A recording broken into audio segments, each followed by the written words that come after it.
Aneesah, how is it that you've been able to grab so many rebounds over the course of your career? It's great.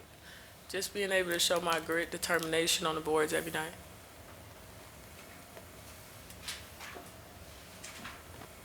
Aneesah, the Vanderbilt coach, said that when you transferred to LSU, she said, "Uh-oh, I'm gonna have to play against her."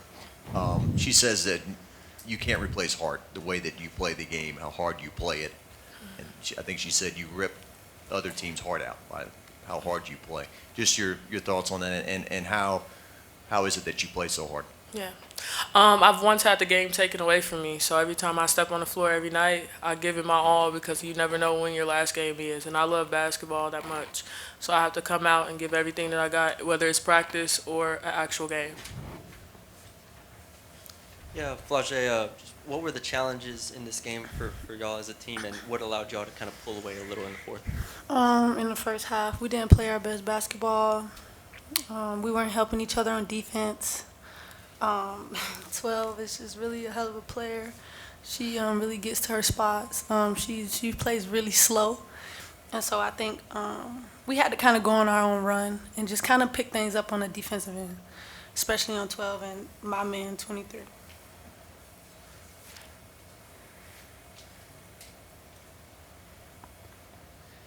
Aneesah, if you don't mind, could you expand on, you said that you had the game taken away from you. Can you just expand on that and kind of how, just kind of expand a little bit more on that motivation within yourself as well? Yeah. Being in high school, I've got injured. I've had 3 knee surgeries, and when I trained, I wanted to be elite. And my trainer told me I have to be elite. That's the only way that you could train. So I practice the way that I play, and that's the reason why. And I never know if the game will be taken away from me again. So I have to play my heart out every night.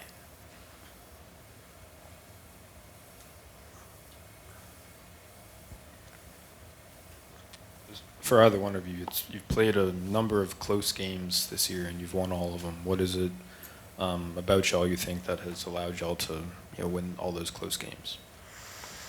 I think just like togetherness. I feel like we really come together in those moments when the spotlight is big or we in a tight game. We just know how to come together, and I think we really kind of learned each other and what kind of shots she's gonna take and how to be there. And I mean, Nice gets all the rebounds when we miss, and so like I think we were learning to run in transition.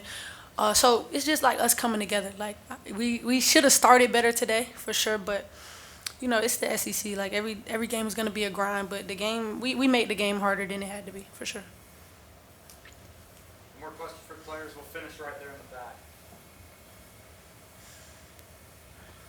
Aneesah, you talked about your heart and how you give everything to the game every night. What would you say was the turning point in this game that let y'all go from playing maybe like a little bit lackadaisical for what y'all are used to winning this game in the end? Not wanting to lose. That's one thing that we talked about at halftime. We don't want to lose any games. I don't think any team wants to. So coming out here, knowing that we've had great practices for this week and not being able to give our all in a game and fall short, that's not what we wanted to do. So we came together, we had energy, and we got the outcome that we wanted. All right, thanks. All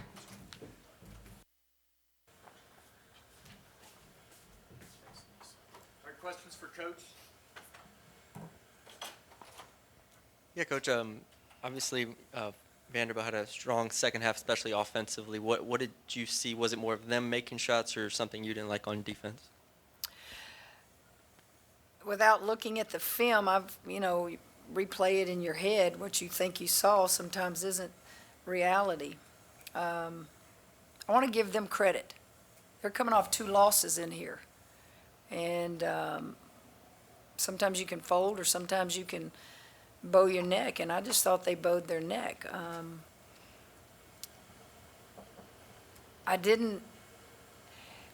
We put them at the foul line in the second quarter, and I've got 3 of them over there, 4 of them over there with 2 fouls that play a lot of minutes for us.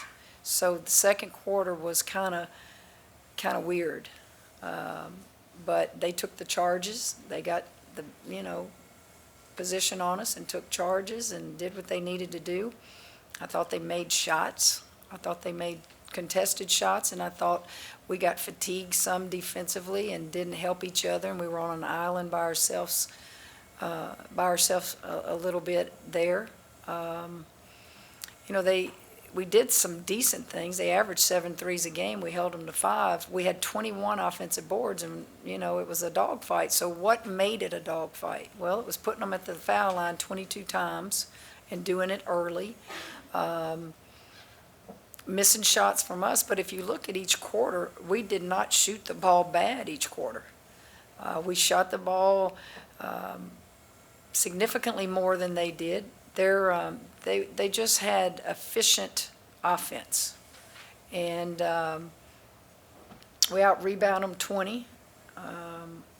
So it's really kind of a strange game for me to sit here and tell you this is what we did poorly until I go back and I look at the film. Fouling for sure, getting in foul trouble. You mentioned the 21 offensive rebounds and the differential there of 20. Was that the difference in this game down the stretch? Well, if you get 21 offensive boards, you don't think it's going to be a close game. So when we got those boards, only 3 of them were long rebounds. So basically, you fought for 18 offensive boards. Well, what did we do with them when we got it? If we didn't score on them, what did we do with them? I thought that we gave up a few transition looks, and maybe that was fatigue. Yeah, it's I know Pierre and I know Moore. Those girls are really, really good. Those players are really good. And got one of my former players out there playing a tremendous role for them, Jordan Oliver. It's amazing. I recruited her as a point guard, and she's playing the 4 for them. Whatever you need me to do, Coach, I just want to play. So it was good to see her healthy and on the floor for them. Coach, you guys came out with 17 turnovers today. I'm sure you want to limit that going forward. Do you think, you keep talking about fatigue, do you think that had anything to do with it? It was just a little bit of Sloppy. off day? We had 12 in the first half. Terrible. Just, it wasn't anything, honestly, I give praise to the opponents. It wasn't anything they did outstanding to create those turnovers. We just got sloppy. Turnovers in any sport will cost you. It will. We've just been fortunate enough to score one more bucket than somebody else, or a couple more buckets than somebody else. Kim, obviously you've had a few great post players in your career. Morrow isn't in the classic style, obviously not being 6'4", 6'5", or whatever. But what did you see from her? Maybe you saw early in her career, just seeing her, or in the process of getting her to transfer here, that you're like, yeah, I've got to have this player. She's just got a great motor and a great motivation. It was hard. It's hard for me to tell you I saw this when she was at DePaul. DePaul plays what they call DePaul ball. They come across half court and that three's going up. And that's what she did at DePaul, was just shoot 3 ball after 3 ball after 3 ball, and then you'd watch the stats and she'd get rebounds. And so I'm thinking, gosh, if she's closer to that rim, she might could get some serious rebounds, because she just can leap out of the gym. So it wasn't like I looked at her stats there or how she played at DePaul, because it was totally different. But you knew she came from a lineage of a mom that was a heck of a player at Nebraska. Her dad was a heck of a football player. And just my talks with her, the things that she said were just, I wish I could have recorded it. She said, Coach, I've won awards. I've been Player of the Year, Freshman of the Year, this and that. She said, I watched y'all's championship run. I want to know what that feels like. I want to know what it feels like to go to the playoffs and to go deep in the playoffs, and that's what I want to be a part of. Aneesah Morrow played a full 40 minutes tonight. Could you speak on the performance she had tonight, and what part did it play in tonight's win? She's a niece needs to play all the minutes she can play for us. She's that good.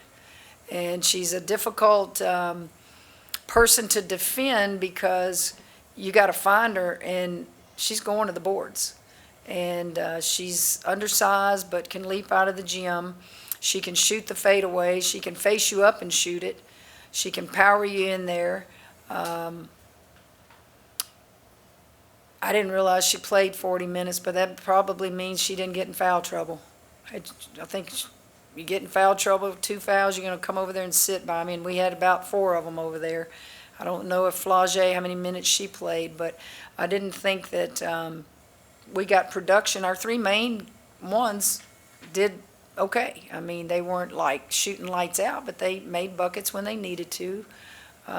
Didn't get as much out of Gilbert tonight. I think, you know, she missed a lot of finger rolls and all that stuff. Just go up and score the ball. But we won, and I keep perspective. As I told y'all months ago, we're not coming out here to blow any people out. So right about the fact that we're what are we, 19-0? It's not too bad. I played the small lineup again tonight. I played it. I think it has some qualities about it that I like. It hasn't to this point hurt us in rebounding to play the small lineup. Kim, I guess I'm kind of following up on that question. It's a long season. Are you feel like you're able to get enough rotations, or are your ladies getting enough rest in some of these games, you feel like, or is this sustainable? You play to win. I'd love to play all of them. You play to win. You don't sit there in the middle of a game and go, oh, let me think about 10 games down the road or 12 games down the road. Hell, we in a dogfight out here. And you play to win. And I think in non-conference, they got a lot of rest. I think they got a lot of rest. I think they got enough rest.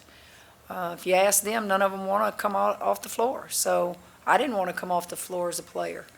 I don't ever anticipate that being a factor. That doesn't mean if and when we lose, we're fatigued and all this stuff. I give them days off. They'll be off the next 2 days. We don't play again until Sunday. So I kind of know when to pull back and not practice too hard and how long we need to go. But we're playing to win, and I don't sit there and think about minutes played. Finish with Reed and then Jacques in the back. How have you all been able to win all your close games? If you think about Washington, Stanford, Tennessee, and now this one, Vandy. Well, now, Reed, you're insulting me. Hell, it's my damn coaching, son. No.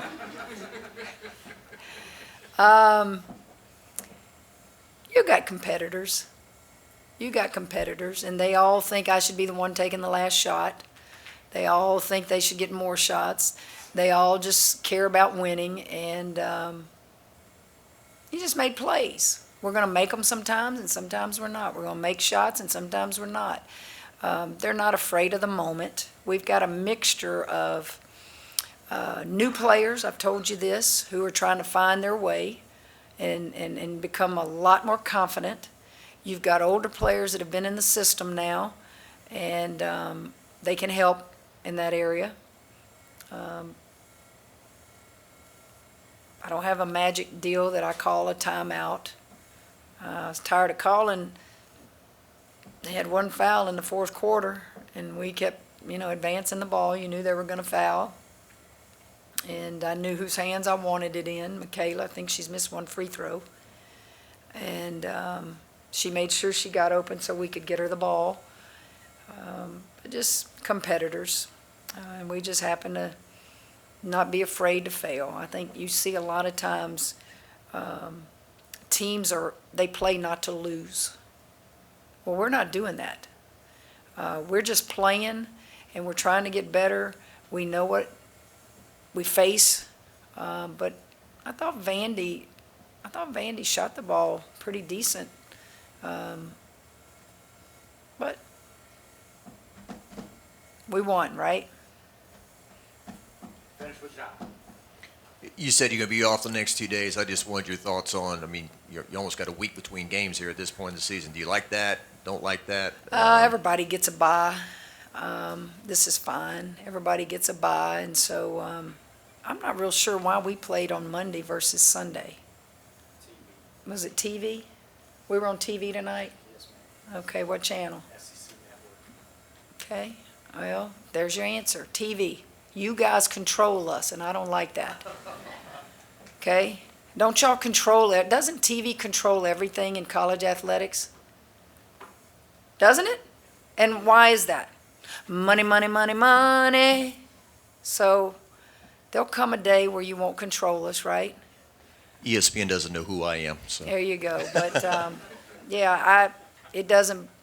it's not going to affect us. I welcome it. The kids will go Wednesday. I think we have our monthly luncheon Wednesday, and they'll go, and it'll be packed in there, and the fans will get to see the kids in a different light, and they'll have fun with them. So, yeah. And I'll walk in the neighborhood, run into Scott Ravelet. He's quit walking when it got cold, though, just like a sports writer. Yeah, I guess, yeah, he stays close to home. His wife got nervous when he would be by my house. Scared we were going to talk about things she and I grew up about in Tangipahoa Parish, But, guys, are y'all done with me? Y'all could write a book about my press conferences someday. Have a good one.